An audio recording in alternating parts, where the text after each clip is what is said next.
Salut toi! Aujourd'hui, on va résoudre un grand mystère. Mais pourquoi? Pourquoi est-ce qu'on a le mal de mer? On va devenir de vrais experts. Et comme ça, chaque voyage sera une super aventure. Allez, c'est parti, on embarque! Ah, je suis sûr que tu connais cette sensation, pas vrai?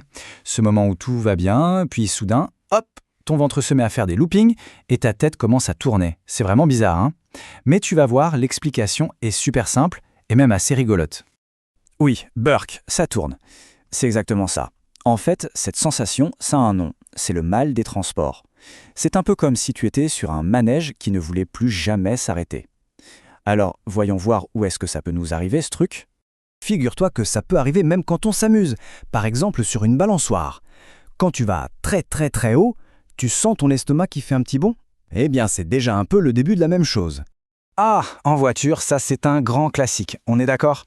Surtout sur les routes de vacances qui tournent dans tous les sens. Et tu sais ce qui est drôle? Si on lit un livre ou si on regarde un écran, c'est souvent encore pire. On va comprendre pourquoi dans une petite minute. Et puis, bien sûr, l'endroit numéro 1 pour avoir la tête qui tourne, c'est le bateau. Ce n'est pas pour rien qu'on appelle ça le mal de mer. Mais alors la grande question c'est, que se passe-t-il vraiment à l'intérieur de notre corps? Eh bien, accroche-toi bien parce que le plus fou, c'est que tout se passe dans ta tête. Oui, c'est comme une petite histoire, une sorte de mission secrète avec deux espions qui ne sont pas du tout, mais alors pas du tout d'accord. Le grand chef de toute cette opération, c'est ton cerveau. C'est lui le capitaine du super navire qu'est ton corps. Et son travail, c'est de tout comprendre pour que tout se passe pour le mieux.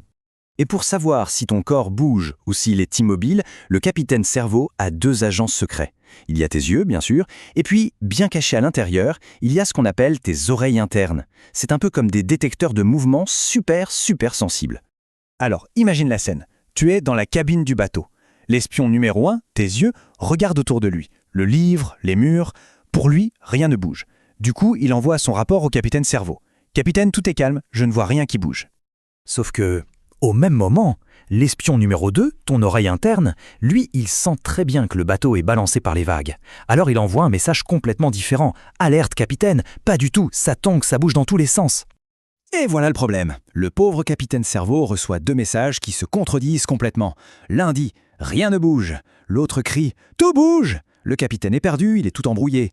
Et c'est justement ce grand bazar dans sa tête qui déclenche cette sensation « Burke », le mal de mer. Mais attends, ce n'est pas tout.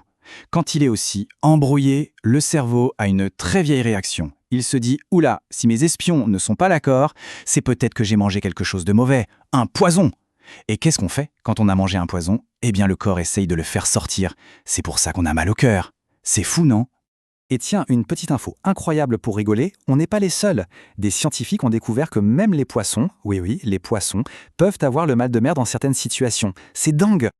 Bon, maintenant qu'on a percé le secret de cette bataille dans la tête, la super bonne nouvelle, c'est qu'on peut aider notre capitaine cerveau. On va découvrir ensemble les astuces des grands marins pour que tout aille bien.